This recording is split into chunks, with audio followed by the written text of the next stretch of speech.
Larunbateko lehenengo jardueren ostean, hilaren 26an igandean, urretarrek bigarren festa egunari aurre egiteko prestatu ziren. Honetan, Extremadurako zaporea dastatzeko aukera izan genuen. Izan ere, urteroko estremeñoen jardunaldiak egun horretan ospatu ziren.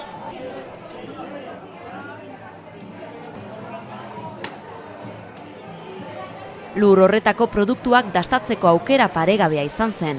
Kontxejupean eta Donostiako zentro Extremadurarrak antolatuta, erroskila gozoak edo urdaiazpiko bikaina saltzen zuten postuak ikusi genituen, eta noski, askok eta askok ezin izan zuten eutsi eta jatera gerturatu ziren.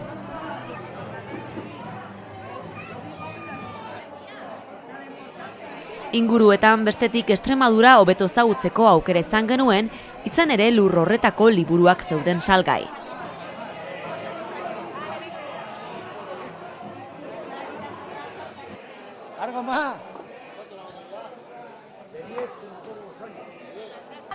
Donostiako Virgen de Guadalupe Extremadurar zentroko koro eta dantza taldearen ikuskizuna ere egun horretan ospatu zen.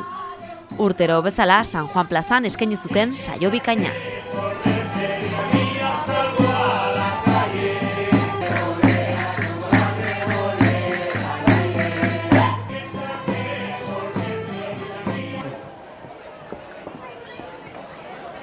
De la